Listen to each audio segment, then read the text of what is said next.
Right, hello, welcome to the first instalment of Von Bongen's Guide to Music Theory, which is what I'm calling this. This is my very helpful diagram with all of the major scales on it. These are essentially what you need to know, or be able to look at, to figure out what key you're in a jam, or other situation in which you are playing music, but I can't really see how they are likely to be any of those at the moment. Okay, so what have we got here? So this is the name. These ones, I mean, it's just the first note, but it's the name of the scale. So this will be C major, this will be E major, etc., etc. And across the top here, we've got the degrees of the scale labelled. So the first degree will be of the C major scale is C.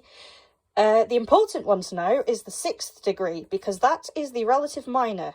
And what that means is, so this is the C major scale, this is what it looks like and what it sounds like. Let's swap hands. But if you play all of those exact same notes, but instead you start on A, which is, as we can see, the sixth degree, you actually get A minor. That's all that minor scales are. They are major scales, but in a different mode. A mode just means that you start on a different note, but you play the same ones. Okay, so when it comes to working out what key you are in a jam, so what I tend to do is change it to chromatic, and then see what notes fit, or see which notes are being played and which notes sort of go with it. You kind of have to do it by ear, really, and it also depends on what direction you want to take it in. But as a general rule, if you're playing and you realise that you've got, you can play a normal A, B, D and E, and the other ones have to be weird or, sharp, then you're in A major, or something based on A major. So, how do you tell if you're counting sharps or counting flats? Well, the easy trick for that is, has it got a normal B in it? If so, you're counting sharps. If not, it's going to be flats.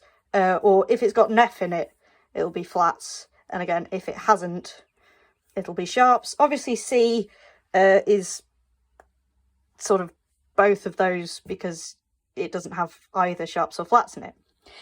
Right, so if you have, so let's say you have 4 weird notes, right? So it could be that you're in E, or it could be that you're in A flat. And the way that you tell is, well, it's got an F in it, a normal F, so you're counting flats. So there are 4 of them, it will definitely be A flat. Or conversely, if it's got a B in it, you're counting sharps. The reason for this is that we don't want to have the same letters next to each other because it gets messy. And presumably, if you use the wrong ones, then Beethoven will come out of his grave and kill you. As for why this is major, why all of these are major, it's to do with the number of semitones in between each degree of the scale. So the first degree will always be 2 away from the second degree in a major scale. So let's say that you're playing in a major key and you suddenly decide, actually, I want this to be a bit sadder and more depressing, and well, generally we play in minor anyway because we're like that. But so let's say you're in A flat major, so it sounds like this. Oh,